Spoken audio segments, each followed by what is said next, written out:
For creatures you might just flick away without a second thought, ants actually play a surprisingly huge role in the world around you. Oh, absolutely. You see them on your kitchen counter, bustling in your garden, but what those tiny legs are carrying out Right. is part of a story with layers of complexity you probably haven't even imagined. That's so true. When you start to really look into the world of ants, and we're about to, based on these fascinating Wikipedia excerpts you've sent over, well, you quickly realize you're looking at organisms that have not just survived, but really thrived. Huh. They've mastered social organization and adapted to almost every environment you can think of. Okay, let's unpack this then. Just the sheer number of them Yeah. it's mind-boggling. Uh-huh. The sources you shared mentioned over 13,800 classified species, and scientists estimate there could be as many as 22,000 in total. So are we talking about over 13,000 successful evolutionary experiments walking the Earth right now? Pretty much. And many still undiscovered by us, yeah. And they're practically everywhere you go, aren't they? They really are. Their global presence is quite remarkable. They've managed to colonize almost every landmass. The only significant exceptions are Antarctica and a few really isolated or harsh islands. Like Greenland. Yeah, Greenland, parts of Polynesia. Even the native ant populations on the Hawaiian Islands are pretty limited. It really makes you wonder about the incredible journeys their ancestors must have taken, It really does. Now, evolutionarily speaking, where do ants fit in?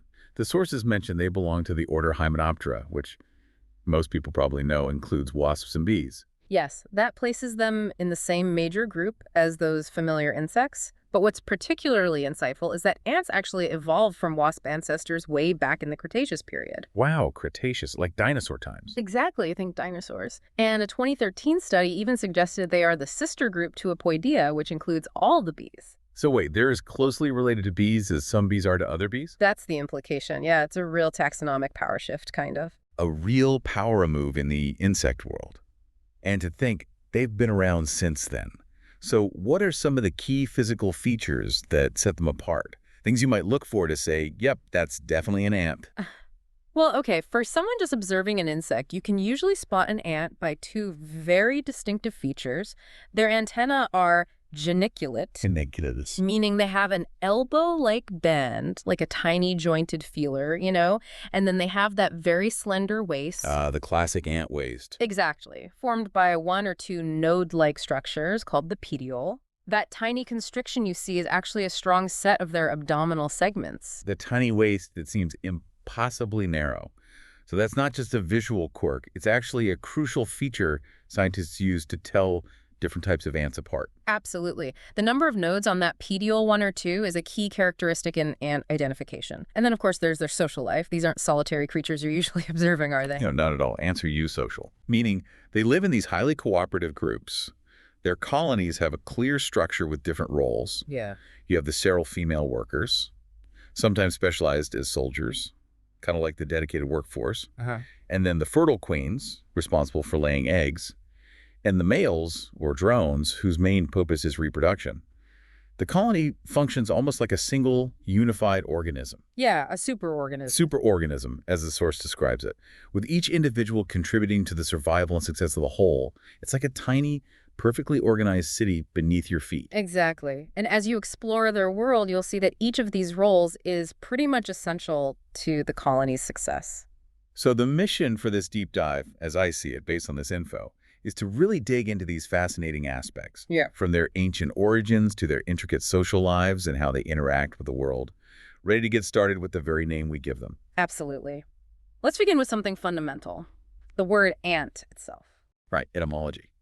It turns out ant has a pretty interesting history. Our sources tell us it, and the older term emmet come from Old English emmet, which is related to Germanic words like the German amaze. Yeah. But the original meaning is what really grabbed me. Ah, yes. What's fascinating is that the root of these words goes back to Proto-Germanic and originally meant the biter. The biter. That gives you a vivid image, doesn't it? It does. These tiny creatures with a nipping reputation. Even way back then, people knew not to mess with ants. Makes you think twice about that picnic blanket. It certainly does. Yeah. And the scientific name, Formicidae, also has roots in the past, right? Yes, Formicidae comes from the Latin word formica, which simply means ant. And you can see this root echoed in loads of Romance languages.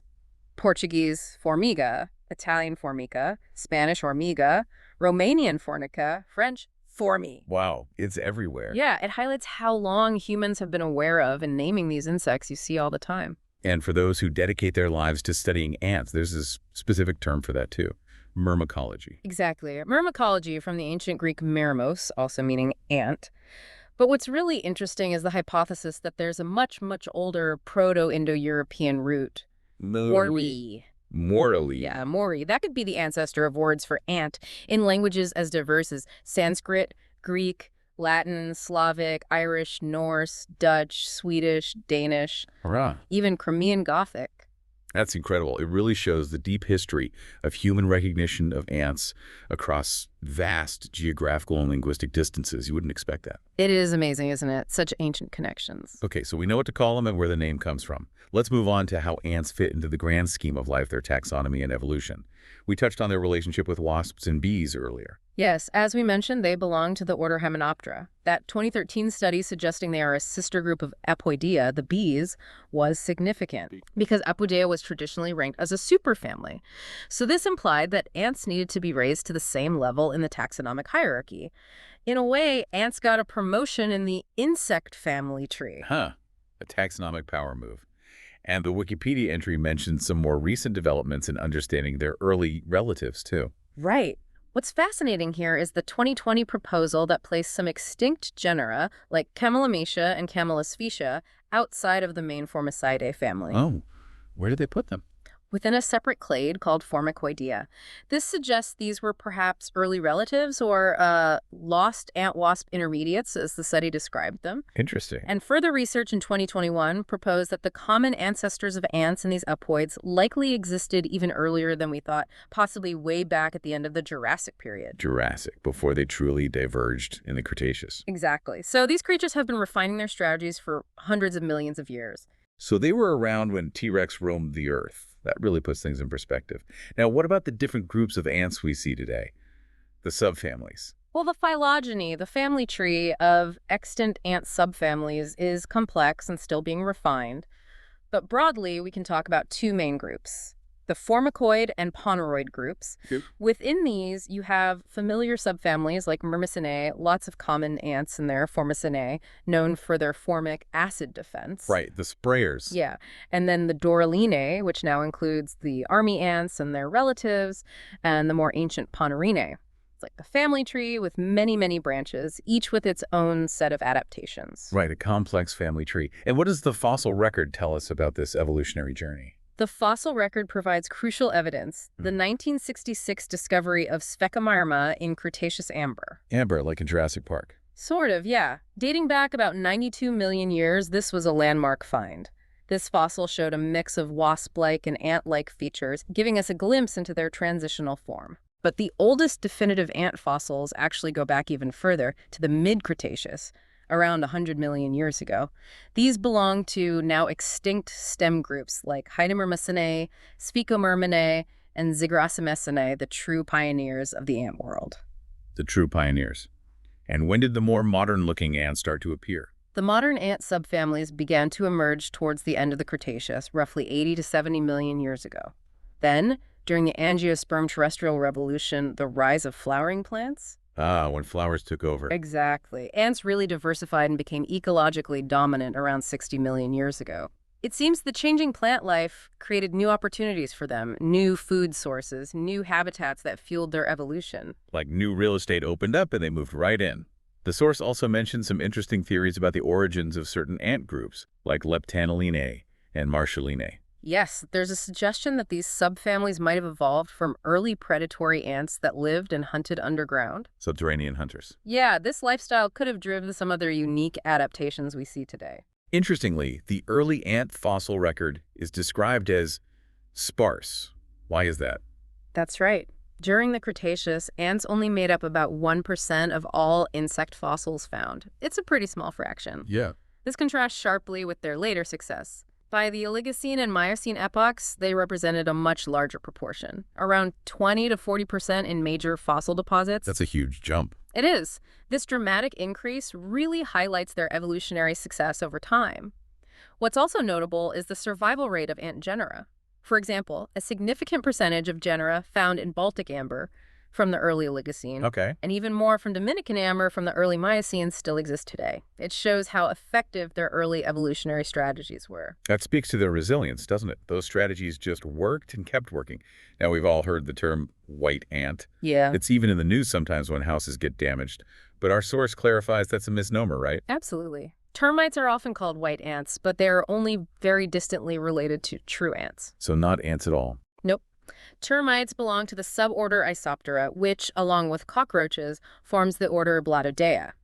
So their closest relatives are actually cockroaches and mantids, not ants. Cockroaches. Okay, didn't see that coming. Yeah. While both ants and termites are eusocial with sterile workers, their genetics of reproduction are very different. The similar social structures are a fascinating example of convergent evolution. Convergent evolution, where unrelated groups independently evolve similar traits. Exactly. Because they face similar environmental pressures. Looking social doesn't necessarily mean being close relatives. Good point. And what about velvet ants? They certainly look ant-like if you see one crawling around. That's another case of mistaken identity. Velvet ants aren't ants at all. They're actually wingless female wasps. Wingless wasps. Yeah, the males have wings and look more like typical wasps, but the wingless females have a tough exoskeleton and often fuzzy hair, which gives them that ant-like appearance that can confuse people. The insect world is full of surprises and mimicry, it seems. It really is. Yeah. Let's shift gears now and talk about where you can actually find all these thousands of ant species. Yeah. Their distribution and diversity across the globe. We already know they're almost everywhere. Yes, their cosmopolitan distribution is quite something. As we mentioned, they're on every continent except Antarctica. And while some large islands lack native species, ants have managed to colonize an incredibly wide range of ecological niches. Doing all sorts of jobs, right? Totally. They exploit a vast array of food resources, acting as direct and indirect herbivores, predators, scavengers. Many are omnivorous generalists, but some have become highly specialized feeders. And where do they really thrive? Is there like an ant capital of the world? Well, the peak of ant abundance is definitely in moist tropical ecosystems. You find a far greater number and diversity of ants there compared to, say, colder or drier habitats. Makes sense. Their ecological dominance in these regions has led scientists to try and estimate their total biomass, and the numbers are pretty staggering. This is where it gets really interesting. I remember reading about some huge estimates in the sources. E.O. Wilson's 2009 figure was truly immense. It was. Wilson estimated the total number of ants at any one time to be between 1 and 10 quadrillion individuals. Quadrillion, that's hard to even picture. I know. And based on this, he suggested their total biomass was roughly equal to that of the entire human race. Equal to all humans.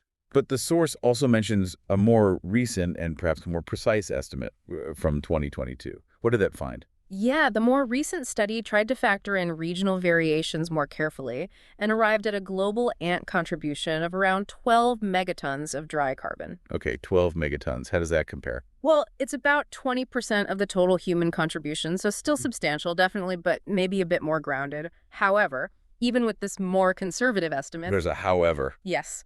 The study suggests there are around 20 quadrillion individual ants, and their total biomass is still greater than that of all wild birds and mammals combined. Wait, say that again? More biomass than all wild birds and mammals put together? That's what the 2022 estimate suggests. Think about that their collective weight dwarfs that of all the wild birds and mammals.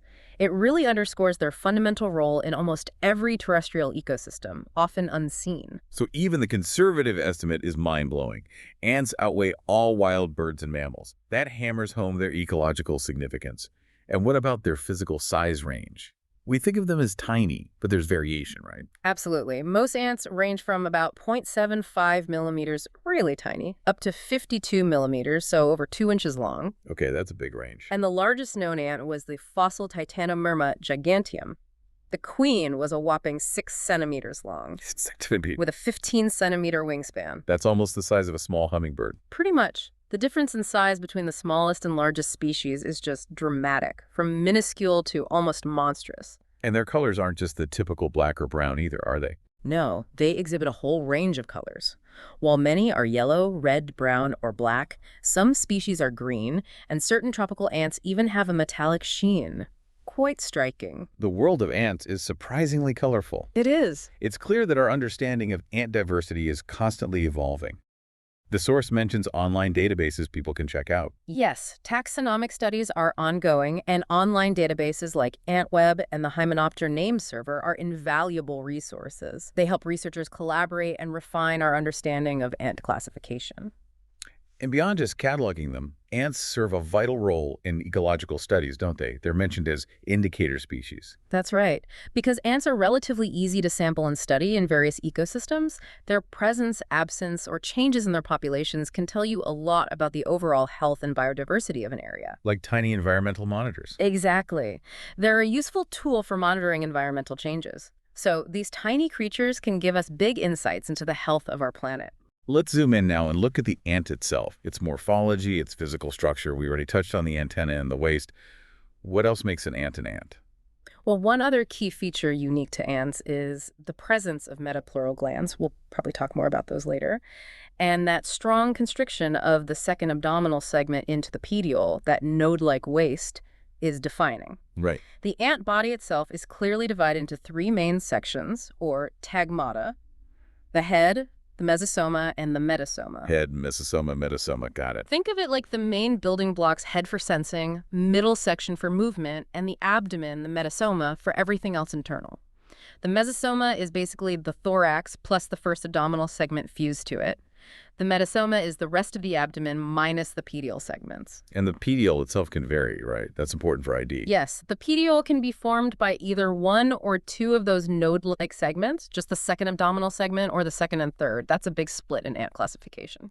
Another characteristic used sometimes is tergosternal fusion, where top and bottom plates of certain segments fuse, though its importance has been debated. So even seemingly small details hold important clues. Now, like all insects, ants have an exoskeleton. How does that work for them? The exoskeleton is that external covering. It provides protection and attachment points for muscles, kind of like our internal skeleton does. But inside, they're very different from us. No lungs. Correct. They breathe through tiny valves called spiracles in their exoskeleton. Oxygen just diffuses in. They also have an open circulatory system. Open, meaning? Meaning their blood, the hemolymph, isn't always contained in vessels. It kind of washes over their organs. They have a dorsal aorta, a tube along their back that acts like a heart, pumping hemolymph towards the head.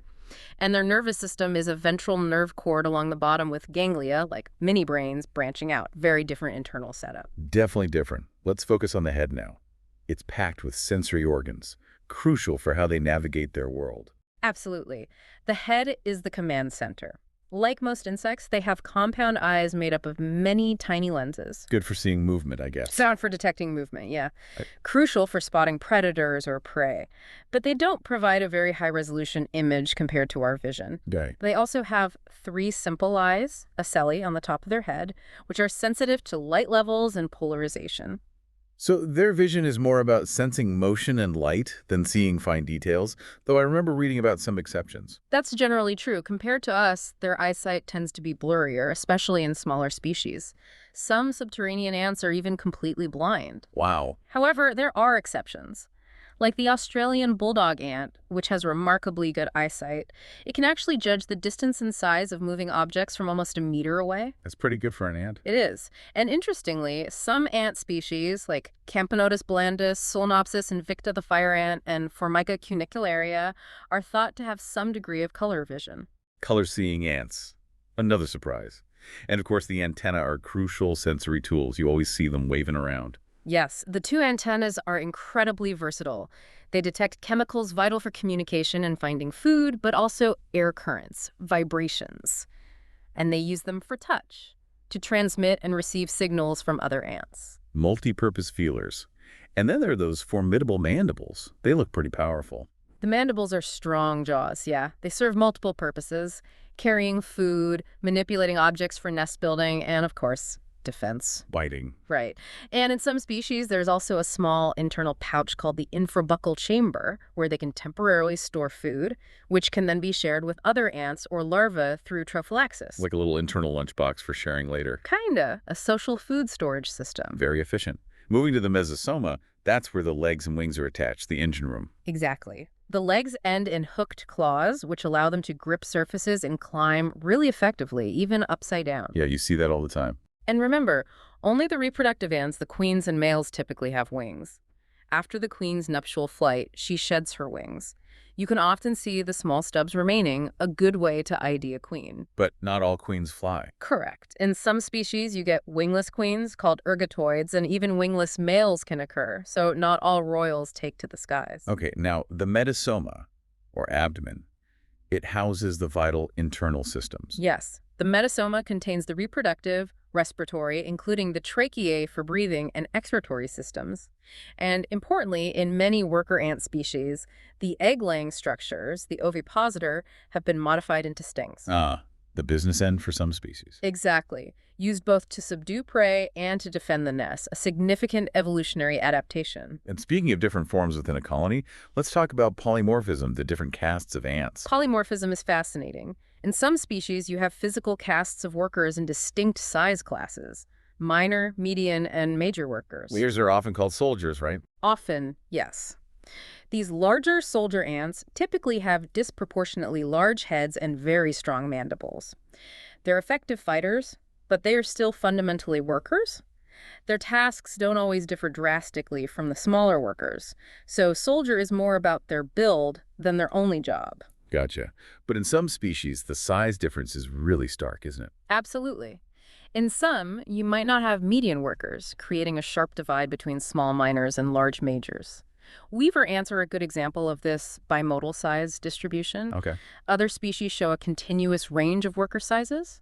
The example of Carabara diversa is pretty extreme. The largest workers can be almost 500 times heavier than the smallest. 500 times. That's an incredible range within one colony. It really is.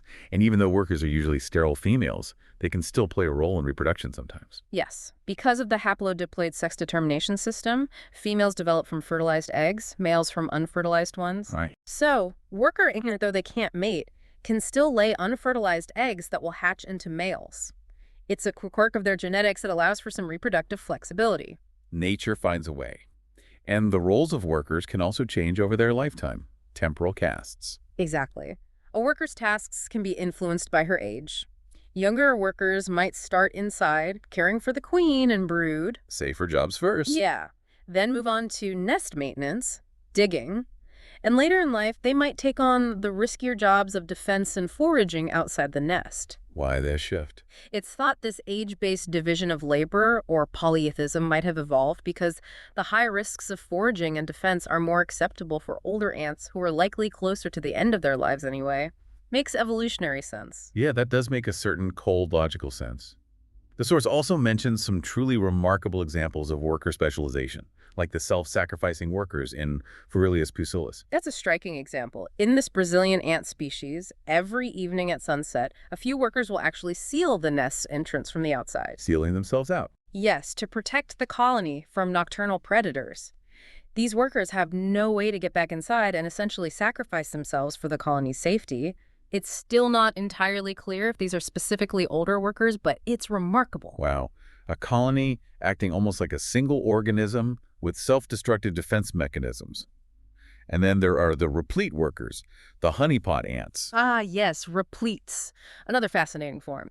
In species like the North American honeypot ant Myrmecocystis mexicanus, certain workers are fed vast amounts of liquid food until their gasters become hugely distended.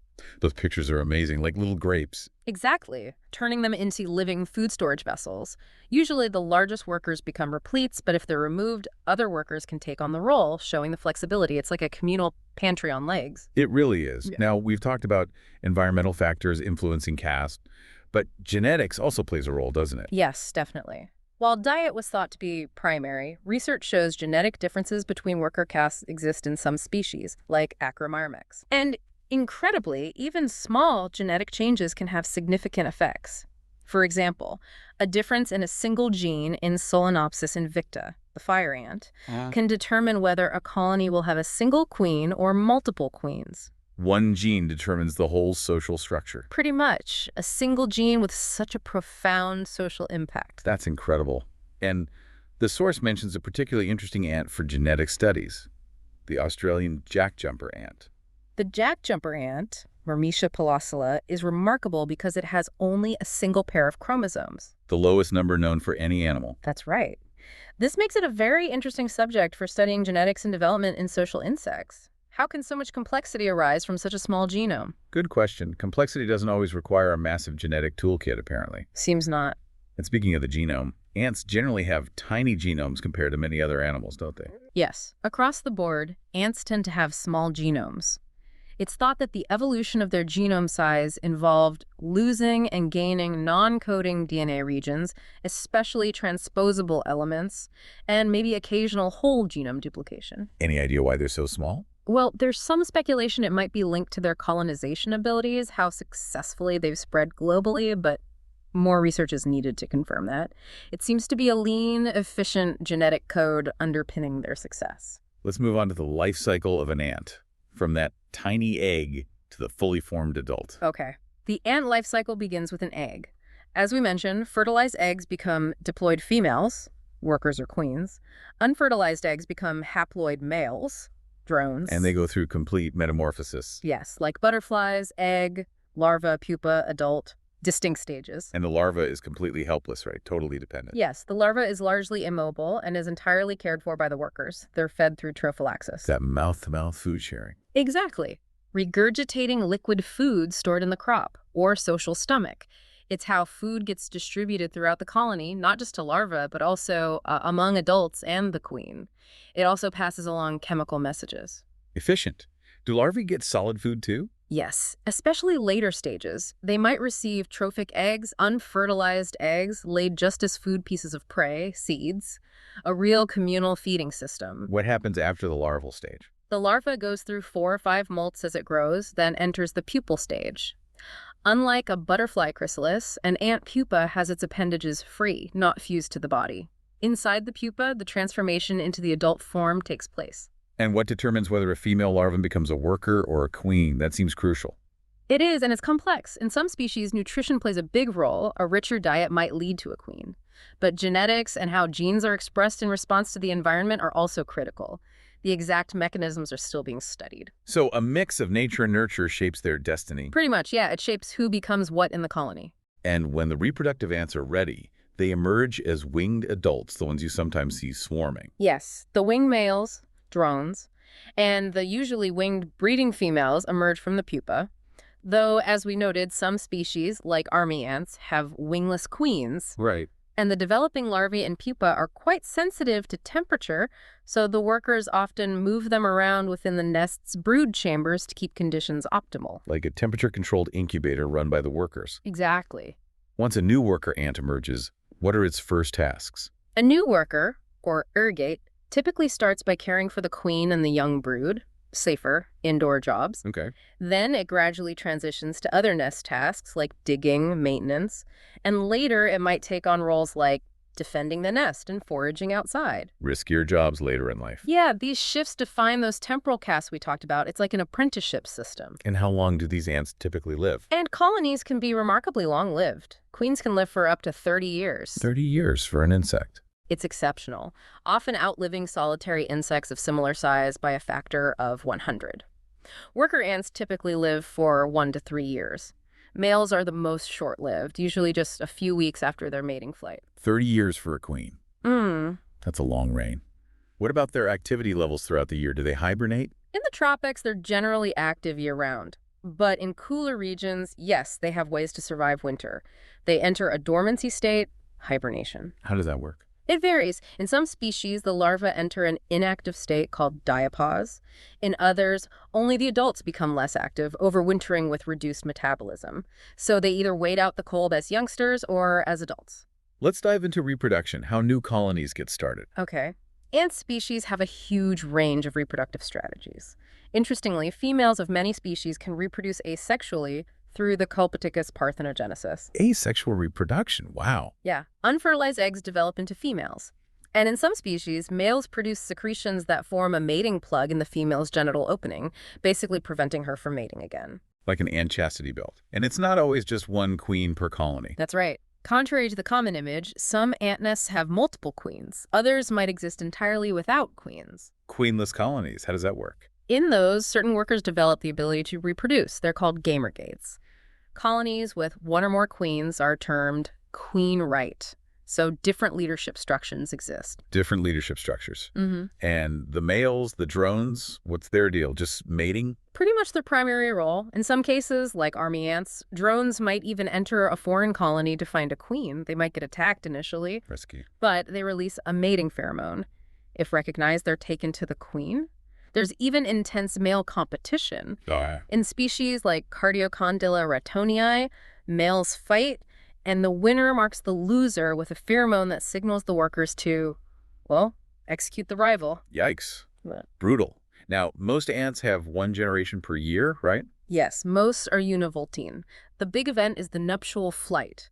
Winged females and males, called allilates, leave their home colony. When does this usually happen? Often late spring or early summer, hot and humid weather. Heat helps flying, and rain-softened ground is good for newly mated queens to dig their first nest. Seems synchronized for many species. What happens during this flight, if you're lucky enough to see it? Typically, males fly first, maybe use landmarks to find a mating ground, and release pheromones to attract females. Mating usually happens on the ground after a brief aerial meeting. And does a female mate just once? Some do, yes, but others might mate with 10 or more different males, storing the sperm in a special organ, the spermatheca, for later use. A real genetic lottery for the future colony. Exactly. Then once mated, the females have the crucial task of starting a new colony. Yes, the fertilized queen finds a suitable spot, breaks off her wings. That's how you know she's a founder. Right. Then she starts laying eggs. She controls the sex-fertilized eggs for female workers, unfertilized for male drones. The first workers that hatch nanitics are usually smaller and weaker. The pioneers. Yeah, but they immediately start helping enlarging the nest, foraging, caring for the queen and the next batch of brood. The queen's the initial matriarch, but her daughters quickly take over day-to-day operations.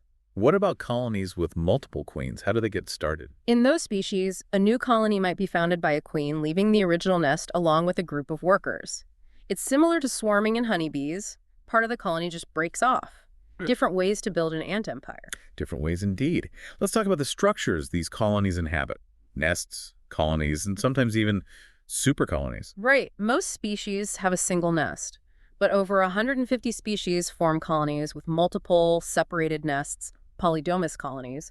Workers and food move between these sites. Like having satellite offices. Kinda. It provides advantages like better resource access and reduced risk if one nest is destroyed.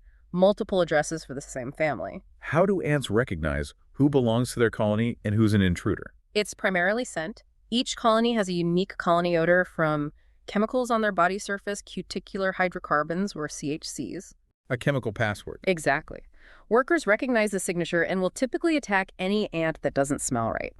But the source also mentions these incredibly large, interconnected populations. Yeah. Super colonies. Yes. Some species, like the infamous Argentine ant, Leinpithema humuli, seem less discriminating.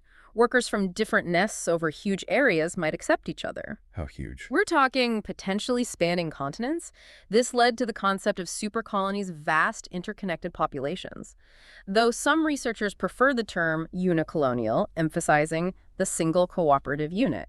Either way, continental-scale ant societies, it's staggering. Truly staggering. We've covered a lot on their origins, diversity, social structure. Yeah. Let's now delve into their behavior and ecology, communication, defense, learning, building, finding food, interacting with the world. This is where their remarkable adaptations really shine. Let's start with communication. How do millions of tiny individuals coordinate? Pheromones seem key. Absolutely. Chemical signals are used for loads of things. They leave pheromone trails on the ground for others to follow, especially to food. How does that work exactly? A successful forager marks a trail back. Others follow it, find food, and reinforce the trail on their way back. It's a self-reinforcing system that optimizes routes. Smart. When the food's gone, no new pheromones are laid, and the scent trail fades. They're constantly updating their map based on success. And pheromones are also used for alarm signals if you disturb a nest. Yes, a crushed or threatened ant releases an alarm pheromone. Nearby ants get defensive, attack, and recruit more ants. Some species even use propaganda pheromones to confuse enemies, make them fight each other. Chemical warfare on a tiny scale. Where did these pheromones come from? Various glands, Dufour's glands, Poisson glands, glands near the gut, sternum, hind legs. Pheromones are also exchanged during trophallaxis, that food sharing.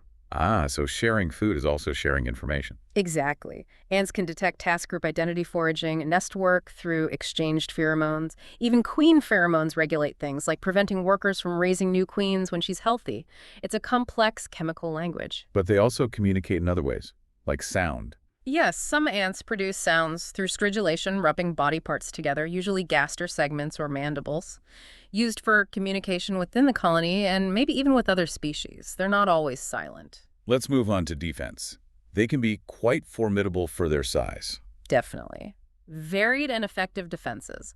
Biting, stinging, many inject or spray chemicals. Like the bullet ant. I've heard about that sting. Paraponera. Yeah, notorious for the most painful insect sting, apparently. Tops the Schmidt sting pain index. Usually not fatal to humans, but you wouldn't want to experience it. No thanks. Any others with particularly nasty defenses? The Australian jackjumper ant sting can actually be lethal, though thankfully there's an anti-venom. Fire ants, Solenopsis, have unique venom with piperidine alkaloids, painful, dangerous for hypersensitive people. And some just spray acid. Right. Formicine ants often rely on secreting formic acid. You might smell it if you disturb their nest. Different chemical arsenals for different threats. And some have incredibly fast physical defenses, like the trapjaw ants. Oh, Odontomachus. Truly remarkable. Their mandibles snap shut faster than any other predatory appendage known. How fast are we talking? Peak speeds up to 230 kilometers per hour, closing in just 130 microseconds on average. Faster than a blink. What do they use it for? Catching prey, obviously, but they also use the jaws as a catapult, ejecting intruders or flinging themselves backward to escape danger. A jaw-powered escape mechanism. How does it work? They open the mandibles wide, lock them with an internal mechanism, store energy in a thick muscle band, and release it explosively when trigger hairs are touched. Incredible engineering. And interestingly, these jaws can also make slow, fine movements for other tasks. Trap jaws have also evolved independently in other ant groups, great example of convergent evolution. Nature finding similar solutions. The source also describes a rather dramatic form of self-defense, suicidal altruism. Yes, a Malaysian Camponotus species. Workers have enlarged mandibular glands running into their gaster. If a fight goes badly, a worker can rupture its gaster. Rupture itself. Yes, spraying the poisonous, corrosive gland contents from its head, immobilizing attackers. The worker dies, of course. A final, selfless act to protect the colony. Wow. What about more passive defenses, like nest structure? Nest architecture is crucial. Mounds often designed to prevent water entry, and they have those unique metapleural glands. The ones only ants have. Right. They secrete complex chemicals, many with antibiotic properties, helps maintain colony hygiene, protect against disease, like their own cleaning system. I was also intrigued by how they deal with dead nestmates. That's undertaking, or necrophoresis. Disposing of the dead prevents disease spread. Oleic acid is one trigger chemical in some species. In others, it's the absence of the living nestmate's chemical signature. So they smell death, in a way. Essentially, yes. And remarkably, in Megaponera analis, injured nestmates are treated with those antimicrobial metapleural gland secretions. Some Camponotus even amputate an injured leg if the femur's damaged, as it poses a high infection risk. And paramedics. Amazing care within an insect society. It really is. And nests themselves protect against floods and heat. Species like Catellicus muticus drink water during floods and excrete it outside. Camponotus senesceni in mangroves can switch to anaerobic respiration when submerged. They have adaptations for almost anything. Yeah. Let's talk about learning. Are they just instinct-driven robots? Not entirely. What's fascinating is that ants might be one of the few non-mammals where interactive teaching occurs. Teaching? How? In Temithorax aldopennis, a knowledgeable forager leads a naive one to food via tandem running. The follower learns the route, and the leader adjusts speed based on the follower. Looks like real teaching. That's incredible. And individual experiences can shape their roles, too. Yes. Experiments with Serapicase buroi suggest individuals choose roles based on past foraging success. Consistent success leads to more foraging. Repeated failure leads to switching tasks, like brood care. Shows remarkable individual flexibility, not all hardwired. They learn and adjust. Now, their nests are incredibly diverse. Hugely varied. Many build complex nests underground or in trees. Some are picky, avoiding sites with dead ants. Others, like army and driver ants, are nomadic. Nomadic, no permanent home. Right. They form temporary bivouacs made of their own bodies, clinging together, living architecture. And some use their larvae to build nests. Yes, weaver ants, Eucophila. They pull leaves together with ant bridges, then use their silk-producing larvae like living glue guns to bind the leaves. Some polyrachis do similar things, true collaboration. And nests can have sophisticated climate control. Absolutely. Species like Formica polyctena maintain constant internal temperatures crucial for larvae. They use nest location, materials, ventilation, solar heat, their own metabolism, even microbial activity in some cases, and some just move into our houses. Opportunists. Let's move on to food. Many are generalists, but some cultivate their own food. Most are generalist predators, scavengers, indirect herbivores. Those herbivores often rely on gut microbe symbionts for nutrition. But the ant-fungus mutualism in leafcutter ants, Atta, Acromyrmex, is the classic example of cultivation. The famous leaf cutters. They don't eat the leaves they carry, right? No, they're fungus farmers. They collect leaves, cut them up, and use them to cultivate fungal gardens. Clear division of labor by size. Smallest ones tend the garden. Exactly. They even know which leaves are toxic to their fungus. They feed on special fungal structures called gongylidia, and they have symbiotic bacteria on their bodies producing antibiotics to keep the gardens healthy. A complex, multi-species agricultural system. Now, for foraging, they travel far and have impressive navigation skills. Foraging trips up to 200 meters. They use scent trails, of course. But desert ants like Cataglyphus are amazing navigators. How do they do it in the featureless desert? They track direction and distance. Distance is measured using an internal pedometer, counting steps and optical flow, judging movement in their visual field. Direction uses the sun's position.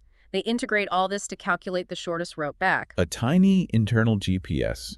Pretty much. They also use visual landmarks, smell, touch, maybe even Earth's magnetic field.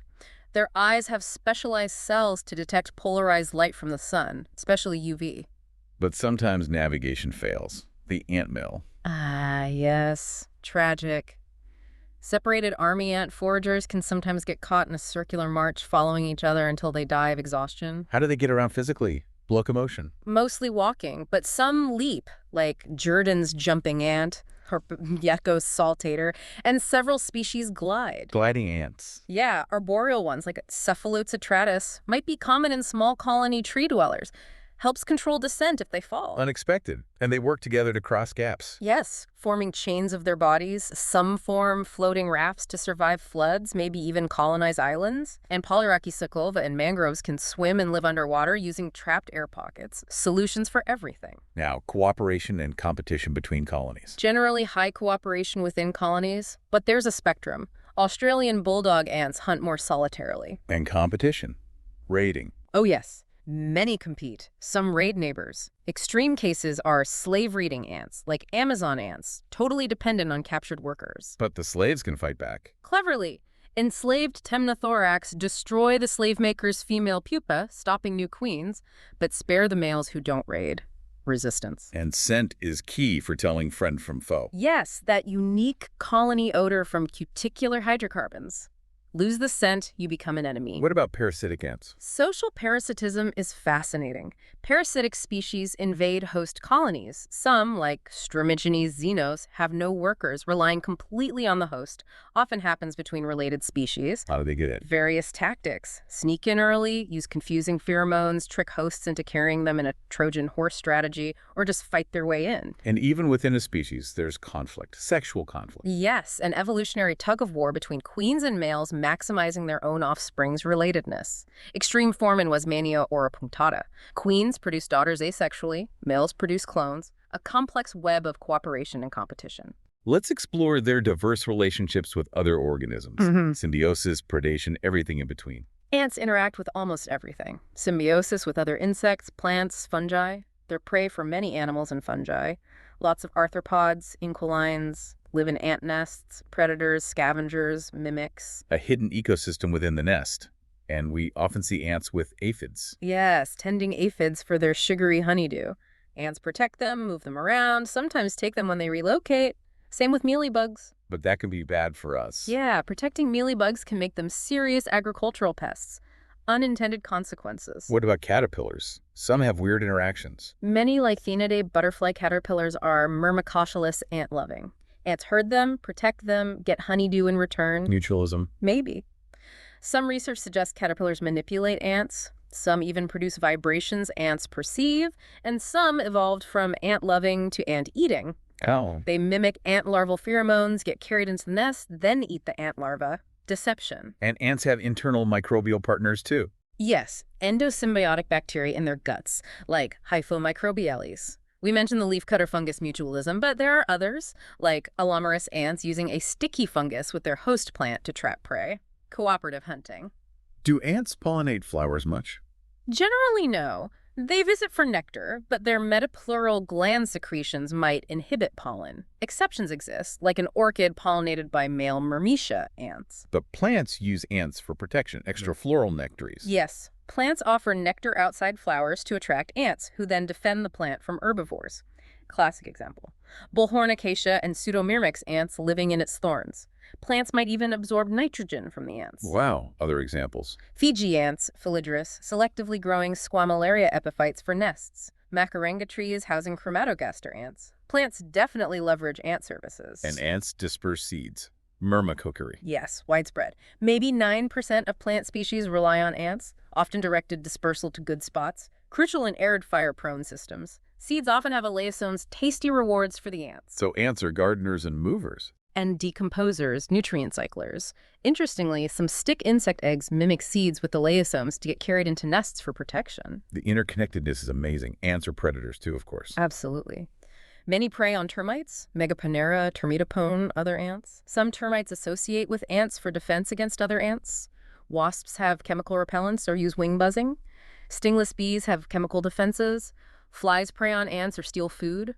Some parasitic flies live in ant nests. It's an arms race. What about fungal and nematode parasites? The zombie ants. Cordyceps and Ophiocordyceps. They manipulate ant behavior, make them climb plants, bite down, then the fungus erupts to spread spores. Nature zombies. Creepy. Others. Strepsipter and parasites manipulate hosts to climb grass stems for mating. A nematode, Myrmeconoma, makes cephalotes ants' gasters red like berries, alters behavior to attract birds, spreading the nematode via droppings collected by other ants. Complex life cycles. Even tapeworms affect the ant. Yeah, a study on Temnothorax found workers parasitized by a tapeworm lived longer with reduced mortality, almost like queens. Unexpected outcome. Longer life from a parasite. Weird. What about vertebrates? Frogs? South American poison dart frogs get toxins from the ants they eat, like pumiliotoxin. And a West African frog, Phrynomantis, can live safely in aggressive ant nests using defensive skin peptides. Incredible coevolution. And finally, ant-following birds. Yes. Army ants like Eciton are followed by ant birds, wood creepers. Once thought mutualistic, now seen as more parasitic birds eat prey flushed by ants, maybe reducing ant success. Sometimes they even steal food. And birds and tang. Yeah, interacting with ant nests, maybe for parasite removal. Yeah. And of course, specialized mammals. Anteaters, aardvarks, pangolins, echidnas, numbats, even bears eat ants. Ants are deeply interwoven into almost every ecosystem. Let's turn now to their relationship with humans. Complex, right? Both good and bad. Indeed. Ants play beneficial roles. Pest suppression, soil aeration. Weaver ants were used for biological control in China centuries ago. But they also become nuisances in buildings, cause economic losses in agriculture. From helpers to pests. And used in traditional medicine. Sutures. Yes. Some cultures use large ants, especially army ants or Atta soldiers, as sutures, make them bite a wound, lock mandibles, remove the body, leave the head clamping it shut. Wow, unconventional. And some ants have medically important venom, Paraponera, Dinoponera, Myrmecia. Need to be careful. And they help harvest tea. Rubus. In South Africa, yes. Black ants collect rooibos seeds, storing them in nests where humans can gather them easily. Clever partnership. But like many creatures, some ants are endangered. Sadly, yes. A few species, often island specialists, are vulnerable to introduced ants, like the Sri Lankan relict ant or Adenomyrma from Madagascar. Even insects can be vulnerable. Now, a topic some might be curious about, ants as food. Entomophagy. Yeah, ants and larvae are eaten worldwide. Mexico has Eskimos, ant eggs, insect caviar. Insect caviar. Colombia has Hormigas culonas, toasted large-bottomed ants. India, Burma, Thailand use green weaver ants in pastes or salads like yam kai mat dang.